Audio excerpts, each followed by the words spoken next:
Eu quero compartilhar a palavra do Senhor nessa noite, lá em Eclesiastes. Primeiramente, eu vou estar me baseando aqui em 2 versículos nessa noite. Mas o primeiro deles é Eclesiastes, no capítulo 9, versículo 10. Eclesiastes, capítulo 9, versículo 10. Amém, amados irmãos? Vou ler, diz assim, ó. Tudo quanto te vier à mão para fazer, faze-o conforme as tuas forças, porque na sepultura para onde tu vais, não há obra, nem indústria, nem ciência, nem sabedoria alguma. Senhor, a tua palavra foi lida e eu peço que o Senhor fale em cada coração, segundo a tua perfeita vontade, em nome de Jesus. Paralelamente a este versículo, eu também quero ler o Salmo 118, versículo 24. Este é o dia que fez o Senhor. Regozijemo-nos e alegremo-nos nele. Você já ouviu aquela história que o ser humano tem de deixar para amanhã ou de ficar pensando que vai acontecer ou fazer alguma coisa só no dia de amanhã? Devemos ter cuidado com isso. O salmista também nos ensina, no Salmo 27, ele diz: não presumas o dia de amanhã, porque você não sabe o que ele trará. Basta cada dia o seu próprio mal, né? É engraçado que a Bíblia fala, basta cada dia o seu próprio mal, não fala, basta cada dia o seu próprio bem, né? Por quê? Porque nós já temos o bem de Deus, amém? Nós precisamos aprender algo que muitas vezes nós desprezamos. Nós já temos o bem de Deus. E qual o bem de Deus que nós temos? Em primeiro lugar, a salvação que recebemos. Não há nada mais importante do que isso, irmãos. Nada é mais importante do que a salvação que o Senhor nos deu. Por isso a Bíblia nos ensina que nós devemos guardar bem essa coroa que Ele nos deu. Ele diz, guarde bens aquilo que tu tens, guarde bens a tua coroa. Guarde bem para que ninguém roube a tua coroa. A coroa é a salvação, a coroa de glória que o Senhor nos deu é a salvação. É um dia podermos estarmos com Ele na vida eterna no paraíso. Amém? Só que até lá, nós estamos vivendo na onde? Na terra. Nessa terra. E por mais que nós cristãos aprendemos e falamos que devemos levar uma vida em espírito, não é a vontade de Deus que vivamos mal. Só que o não ser a vontade de Deus, não vivermos mal, não significa que o crente não passa por aflição, não passa por dificuldade, não passa por perseguição, pois o próprio Senhor Jesus disse, no mundo tereis aflição. No mundo tereis aflições, mas tende bom ânimo. Eu venci o mundo, disse o Senhor. Então, irmãos, nós precisamos aprender uma coisa. Nós precisamos aprender a viver com alegria. Esse é o tema dessa mensagem que eu quero trazer nessa noite de uma forma bem curta. Eu não vou me prolongar nela, mas eu peço que o Espírito Santo fale ao teu coração. Como que uma pessoa pode viver em alegria em meio à dificuldade? Muitas pessoas podem perguntar isso. Como que o Senhor vem dizer, pastor, para eu viver com alegria? O Senhor nem sabe a luta que eu estou passando. Talvez é porque o Senhor não passa o que eu passo. Sabe, o ser humano é especialista em arrumar desculpa e problema. Eu falo sempre isso com meu filho de 7 anos, para quem me assiste. Eu falo, cuidado com as desculpas. Porque tem pessoa que é especialista em dar desculpa. Tem uma frase que Deus me deu no livro, que a murmuração é a falta de capacidade que há em nós mesmos, de seguirmos em frente, de irmos. O povo no deserto murmurava, mesmo vendo as obras de Deus, o milagre de Deus. Por quê? A culpa era de Deus ou era do povo? Eu digo que a culpa sempre será nossa, não de Deus. Nós podemos não estar enxergando os propósitos de Deus, o agir de Deus, mas não significa que a culpa seja dele. Estou passando por isso e a gente gosta de jogar a culpa em Deus. Cuidado, irmão. Tem até muitos cristãos nos dias de hoje que tudo quanto é desgraça que acontece, ele usa até a passagem das pragas do Egito, como se nós estivéssemos vivendo ainda debaixo da lei. Eu sei que Deus é que permite todas as coisas. Mas o tentador, a Bíblia diz que é o diabo. É isso que a Bíblia diz. E aí, irmãos, nós vamos deixando, sabe, a opressão, a dificuldade, a luta, a angústia nos oprimir, e deixamos de viver com alegria. Deixamos de viver de uma forma abundante. Por quê, irmãos? Porque a Bíblia diz lá em Gálatas, capítulo 5, versículo 1, para a liberdade foi que Cristo nos libertou. Ou seja, Cristo nos libertou para sermos verdadeiramente livres. E livre de tudo. Mas nós temos tomado posse da liberdade que Cristo nos deu, mediante a palavra. E aí o Senhor falava ao meu coração, esse versículo, esse é o dia que o Senhor Deus fez. Alegre-se nele. Sabe aquela pessoa que começa a segunda-feira e todo mundo vai na barca, segunda-feira brava. Aí ele, terça-feira, mais um dia da semana. Quarta-feira, vamos levando, né? Quinta-feira, me ajuda, Senhor. Sexta-feira, acaba logo. Irmão, tem gente que reclama de tudo. A segunda-feira é brava. A terça-feira, mais um dia da semana. A quarta-feira, vamos que vamos levando. Na quinta ele está pedindo ajuda, me ajuda, Deus, para aguentar mais essa semana. E na sexta ele está gritando, logo de manhã ele está gritando, acaba logo, né, sexta-feira. Aí, né, a internet fala, sextou, né? Vai na barca dos outros, irmãos. Nós, como servos de Deus, irmãos, filhos de Deus, precisamos aprender a parar de usar tudo quanto é termo que o mundo usa. E aí, sem perceber, tem pessoa que ela vive reclamando de tudo. Nada está bom para ela. Nada presta para a pessoa. A família dela não presta, os pais delas não prestam, os filhos não prestam, os irmãos não prestam, a igreja não presta, o bairro não presta, tal lugar não presta. Nada presta para a pessoa, nada dá certo. Olha, as coisas não estão dando certo na minha vida porque eu moro nesse bairro. É porque eu nasci numa família pobre. Tem pastor que fala assim, se a minha igreja fosse lá em tal lugar, no centro da cidade, ou lá em São Paulo, no Brás. E João Batista pregava onde? No deserto, não é? E Deus estava com ele. Agora, irmãos, veja só, o que é levar uma vida com alegria? Eu não estou falando aqui que tudo está bom todo dia. Eu não estou falando aqui que todo mundo vai ganhar o melhor salário, vai ter a melhor casa, como essa pregação que toma conta da internet, que é a teologia da prosperidade pregada de uma forma errada. Eu não estou falando disso, não. Sabe o que é viver com alegria, viver abundante? É saber que você tem a paz do Espírito Santo dentro de você, é saber que muitas vezes você está passando por luta, por angústia, mas você sabe que o choro pode durar uma noite, mas a alegria vem pela manhã. É você ter paz e descansar no Espírito Santo de Deus, confiar nele, porque ele é a paz que o mundo não conhece, ele é a paz que o mundo não pode dar, ele é a paz que excede todo o entendimento. O que é a paz que excede todo entendimento? Vai além da compreensão do homem. Aí a pessoa olha para você e fala, eu não consigo entender. Esse irmão, lá no seu serviço, talvez o seu serviço, lá o seu trabalho, seja o mais difícil. Seja lá, não sei, pegando peso, fazendo alguma coisa.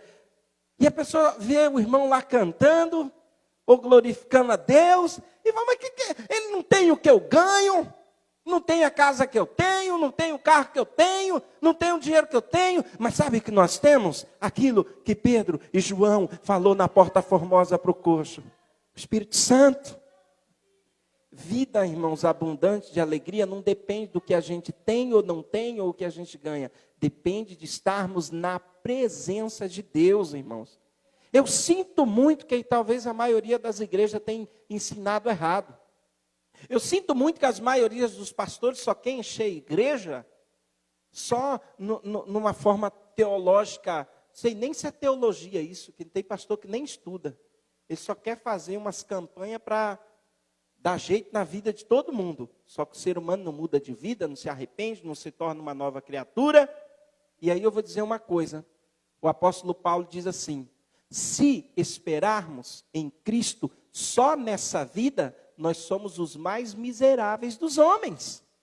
Então, irmãos, uma vida com alegria, uma vida com abundância, para o mundo, para o marketing do mundo, eles vão olhar o quanto você ganha, o carro que você tem, a roupa que você veste, mas não é disso que eu estou falando, isso é material. E tudo que é material, tudo que é terreno, tudo dessa terra vai passar. Passarão os céus e a terra, só não vai passar a palavra. Amém? Só não vai passar a palavra. A palavra de Deus, ela não passa, ela não volta vazia, mas nós não entendemos que todo dia é dia de glorificar a Deus. Nós não entendemos que deveríamos iniciar a semana adorando, orando, glorificando a Deus, não reclamando. Que nós deveríamos terminar a semana agradecendo. Mas quando a luta está difícil, quando o dia mal vem. Irmãos, na facilidade é fácil. É na dificuldade que nós somos provados. E aí a gente não pensa nisso. Então, o salmista está dizendo: alegre-se. Alegrar em quem? No Senhor. No dia que Ele fez. Sabemos que tem dia que é difícil? Sim. E aí, esse primeiro versículo que eu li aqui em contraste, de Eclesiastes 9:10, eu não entendi esse versículo. Diz assim, vou ler novamente: tudo quanto te vier à mão para fazer, faze-o conforme as tuas forças. Eu vou dizer uma coisa para vocês, eu passei muitos anos sem entender esse versículo, essa palavra. Eu entendi errado, eu já ouvi pregar de uma forma que hoje não é mais o que eu penso. Porque eu ouvi muitas pessoas pregar esse versículo assim, ó: irmão, que vem na tua mão para fazer, ó, você tem que fazer com toda a força, você tem que dar o seu melhor, você tem que extravasar, você tem que até a última gota de sangue, sabe? Eu sempre ouvi assim. Olha, o teu trabalho você tem que fazer.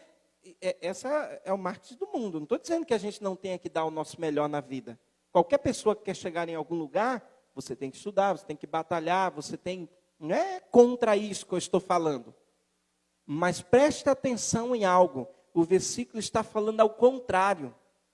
Ou seja, ele diz: tudo quanto te vier a mão para fazer, faz-o conforme a tua força. Não é a força que você não tem.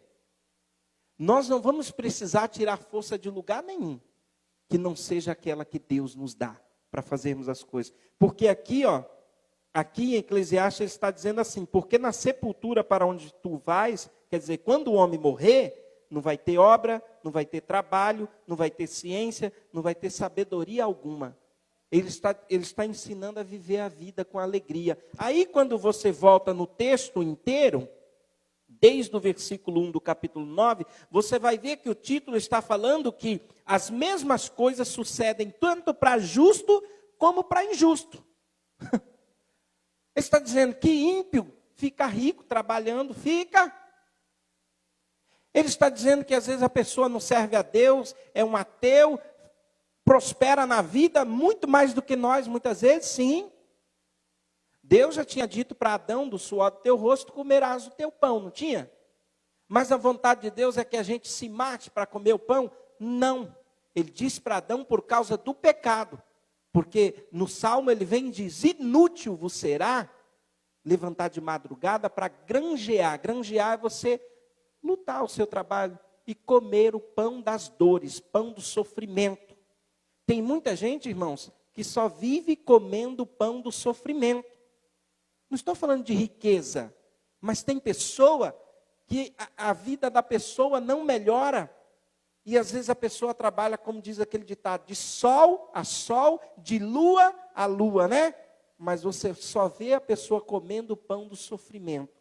E aí o salmista diz lá: porque aos seus amados ele dá enquanto dorme, enquanto descansa. Descansar em quem? Na rede? Não, em Deus. Então, irmãos, uma vida de alegria não é por causa do nosso esforço. E aí a gente vai ver que em Eclesiastes ele está ensinando conselhos de extrema sabedoria para a gente. Porque ele vai dizer que no versículo 2, tudo sucede, Eclesiastes 9, 2, tudo sucede igualmente a todos. O mesmo sucede ao justo e ao ímpio, ao bom e ao puro, como ao impuro. Assim ao que sacrifica, como ao que não sacrifica. Quando está falando de sacrificar e não sacrificar no Velho Testamento, está falando de quem servia a Deus e quem não servia.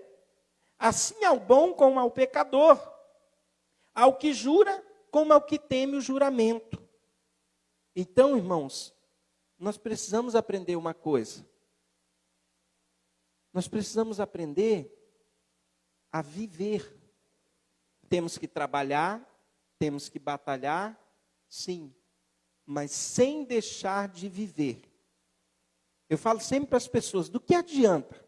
Tem muita gente que, eu não estou dizendo que seja errado você investir para lucrar depois, mas tem pessoa que às vezes só fala assim, vou trabalhar, quando eu aposentar eu vou usufruir. E você é dono da vida e da morte? Quem é que sabe até onde ele vai viver? Quantas pessoas morrem tão jovens? Quem é dono da vida e da morte é Deus. Mas tem pessoa que pensa assim, não, hoje eu não aproveito, mas quando eu, Tem pessoa que até ganha dinheiro, mas ele não vive. Ele não passeia, às vezes, com a família, porque vou gastar não, preciso investir. Quando eu aposentar, eu passeio. Aí quando os filhos estiver grande, ele já vai estar casado, você vai passear com eles? Não. A não ser que a pessoa não tenha condição, né? Não estou falando também de passeios caros, não. Estou falando de passeios simples, né? Ir no parque, no lago, ir tomar um sorvete quando está calor. Não sei o que você gosta de fazer. Não depende de ser algo sobrenatural. Pode ser coisa simples. Depende de ter tempo com os familiares. E não só viver, às vezes ganhando dinheiro, mas de sol a sol, de lua a lua, só trabalha, mas não vive. Você acha que Deus se alegra quando a gente só trabalha, mas não vive? Deus não se alegra e a prova está aqui, irmãos. No versículo 3 diz, este é o mal que há entre tudo quanto se faz debaixo do sol. Que a tudo sucede ao mesmo que também o coração dos filhos dos homens está cheio de maldade. E desvarios o seu coração na sua vida. E que depois se vão aos mortos. Ora, para o que acompanha com todos os vivos, há esperança. Porque é melhor um cão vivo do que um leão morto. Porque os vivos sabem que hão de morrer, mas os mortos não sabem de coisa nenhuma. Nem tampouco eles jamais terão recompensa, mas a sua memória ficou entregue ao esquecimento. Até o seu amor ao ódio, à inveja, perecem e já não tem parte alguma neste século, em coisa alguma do que fez debaixo do sol. Aí aqui a Bíblia vem no versículo 7 e diz, vai, come com alegria o teu pão, bebe com bom coração o teu vinho, pois já Deus se agrada das tuas obras. Aí ele diz no versículo 8, em todo tempo sejam alvas as tuas vestes, e nunca falte o óleo sobre a tua cabeça. Ele está falando de festejar no Velho Testamento, mas com as vestes alvas. Mas com o óleo que simboliza o Espírito Santo, com a presença de Deus sobre nós. Também o seu crente vai farrear a farra do mundo, que aí, vai entrar no pecado. É viver com sabedoria, com alegria diante de Deus, com as vestes alvas e com o óleo sobre a cabeça. Aí ele diz no versículo 9, alegra a vida com a mulher que amas, todos os dias de vida da tua vaidade, aos quais Deus te deu debaixo do sol, todos os dias da tua vaidade, porque esta é a tua porção nesta vida, e do teu trabalho que tu fizeste debaixo do sol. Você está dizendo assim, irmãos, tudo que a gente ganha, a gente pode, se você puder comprar um carro, uma casa, algo que vai te ajudar, te fazer bem, amém. Mas essas coisas, por mais que nos façam bem, nos façam sentir alegria, são materiais. A verdadeira alegria é o viver bem.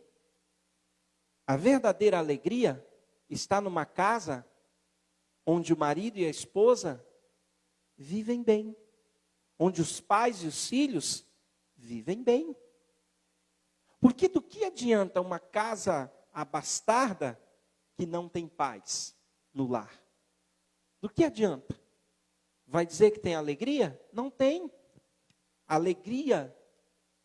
Até um dia Deus me deu uma frase no meu coração. Alegria não está nas coisas. As coisas apenas nos alegram onde a presença de Deus está. Entendeu? A alegria não está presente nas coisas. As coisas nos alegram onde a presença de Deus está. Aí é diferente. Aí aquele casal vai lá, trabalha junto, sonha, conquista uma casa, um carro, algo que vai fazer bem para eles, mas eles são felizes? Ah, claro que aquilo, não estou dizendo que conquistar alguma coisa não traz alegria, traz sim, mas eles são felizes porque eles já têm a presença de Deus, porque eles já vivem bem. Não é que, não, como diz o ditado, não passa perrengue na vida, não é que todo dia é só alegria, não. Há dificuldade, é difícil viver em família, mas do que vale as outras coisas, irmãos? E tem gente que não entende isso, irmãos. Estou pregando bem simples, sem estudo, sem teologia nenhuma nessa noite. Só para a gente entender do que vale correr atrás de tanta coisa e muitas vezes não ter um tempo com o filho, não ter um tempo com o marido, não ter um tempo com a esposa. Tem fulano que só vive cansado, porque tira tempo para tudo, menos para a própria família. Sabe, são detalhes. Eu não estou dizendo também que todo mundo vai viver farriando. Não tem jeito. Tem que trabalhar. Tem que falar para o filho, ó filho, eu preciso trabalhar. Sabe a roupa que você veste? Então, papai suou. Sabe, isso aí, o presente? Então, tem que ensinar. Não é disso que eu estou falando. Só que muita gente, irmãos, deixam de viver, às vezes por ganância. Muita gente deixa de viver, e às vezes não é nem por ganância. Às vezes é o jeito de ser. Eu sou assim mesmo. Meu pai nunca me deu um beijo, também nunca vou dar um beijo no meu filho. É assim que a gente vive, irmãos? A Bíblia diz, beijai o filho, para que não se ire. Ah, mas eu fui tratado pelos meus pais igual cachorro, né? E aí a gente vai levando para outra geração os nossos problemas passados, né? Passados que não passou, né? É passado, mas nunca passou. Está sempre ali na sombra da pessoa. Porque ela leva para a casa dela, leva para o casamento dela a pessoa. Não estou falando de homem e mulher, é a pregação universal, né? A pregação geral. A pessoa leva para a vida dela. Leva um namoro que não deu certo lá atrás, aí nunca mais vive bem com o marido, com a esposa, porque lá atrás não teve problema. Leva para a criação dos filhos aquele, como que fala a palavra? Aquele ranzinho, né? É tanto ódio, é tanta cólera, é tanta assim, falta de amor, porque todo mundo quer ser amado, não é? Todo mundo quer ser bem tratado, mas a maioria não ama e nem trata bem. Sendo que Jesus ensinou no Sermão do Monte, lá em Mateus, aquilo que vocês querem que os homens vos façam, façam vocês primeiro. Irmão, nós devemos parar de ficar cobrando os outros. Nós devemos nós fazer primeiro aquilo que a gente quer receber. Quer amor? Dá amor. Tem gente que quer receber amor, mas não dá amor. Tem pessoa que quer receber carinho, mas não dá carinho. Tem pessoa que quer receber educação, mas não trata de uma forma educada ao próximo. Como nós somos, né? Quando a gente olha para nós mesmos. Porque senão, irmãos, se nós não nos espelharmos em Jesus, nós vamos viver pensando que estamos na presença de Deus, mas longe dele. Porque nós vamos achar defeito em tudo, em todos e em qualquer situação. Nada nunca vai estar bom. Lembra dos discípulos, quando Jesus estava pregando? Os discípulos chegaram e falaram para Jesus: mestre, aquele povo ali está pregando sobre o Senhor, mas não é do nosso meio, não. Jesus, deixa quieto. O que você tem a ver? Não é aquele talento de sua conta? Eles estão pregando, mas eles não são discípulos, deixa eles lá. Hoje a gente vive assim, né? Uma geração onde tem uma igreja que quer, essa igreja é a certa, esse aqui é o certo. Irmão, não tem igreja certa nenhuma na terra. Certa é a palavra de Deus. Nenhuma. Ah, mas aquela lá é a que vai para o céu. Aquela dá o dízimo, aquela não dá, aquela dá oferta, aquela não dá, aquela roda, aquela não roda, aquele não canta. Irmãos, só a palavra. É claro que a gente não vai viver de qualquer jeito, irmãos, não é isso. Só que eu aprendi uma coisa. Quando a gente está preocupado demais com aquilo, né, que está para trás da gente, a gente não consegue viver.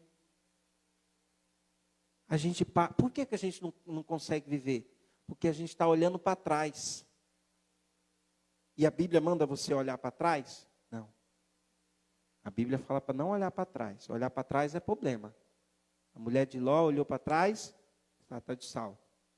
Jesus diz, quando lançar a mão do arado, não torne atrás. Olhar para trás é problema. Ah, mas aquele povinho ali ainda não adora igual eu, não serve igual eu. Jesus diz, olhando unicamente para Jesus, autor e consumador da nossa fé. A gente não vive bem, irmãos. A gente não consegue, eu tenho até vontade de rir, sabe? A pessoa não consegue viver bem por causa do problema do outro.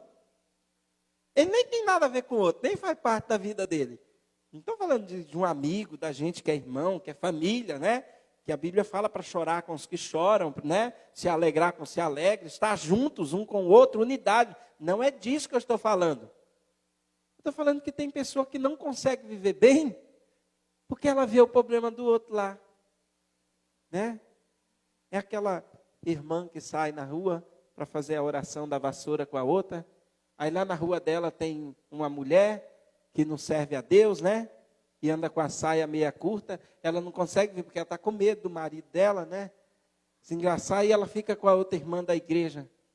Nossa, como está a vida daquela mulher? Todo dia ela fala, mas não vai lá dar uma palavra sobre Jesus, né? Ela não consegue mais viver, não consegue nem ter alegria. Eu vou mudar dessa rua. Ô ruinha, né? A gente é assim, irmão, sabe? Nós queremos fugir da situação, né? É aquele homem, né? Aquele homem que ele não ganha o que o outro ganha, então tudo que o outro faz ele põe problema. Nossa, o que será que está fazendo? Será que está roubando? Né? E não vive. Não olha para o alvo que é Cristo, irmãos. Nós vivemos mal porque a gente deixa de olhar para a palavra. De olhar para Jesus, que é o autor e consumador da nossa fé. Vamos viver com mais sabedoria. Sabe, às vezes eu olho, eu sento, meu pai deve estar em casa assistindo, de terça, quando ele não vem, ele assiste lá. Meu pai, na idade que ele está, às vezes eu converso muito com ele, como foi a vida dele. Imagina você chega aos 76 anos, a pessoa depois que passa dos 70 anos, 75, você chega, como foi sua vida, né? E aí a pessoa vai conversando, até assim, vivi assim. Eu tenho 39, vou fazer 40 anos, né? O povo fala que como é que fala? A metade da idade, é isso? Um negócio assim que falam, né? A meia idade, né? A meia idade. Aí, tem pessoa que, quando chega nessa meia idade, a pessoa fica terrivelmente problemática. Porque a pessoa não sabe o que não fez até ali. E aí tem gente que diz assim, se não fez até os 40 alguma coisa, depois muda? Muda, se quiser. Tem muita gente que teve muitas conquistas depois, mas o fato é, eu tenho aprendido algo, irmãos. Cada dia, cada época, cada tempo é um momento. não deixe o dia de ontem sufocar o teu hoje. E também não deixe o teu amanhã te matar hoje. Viva o dia que o Senhor Deus fez. Descansa nele. E saiba que o que ele tiver para a tua vida, não tem raio de demônio, de capeta que vai impedir. Se Deus quiser, não.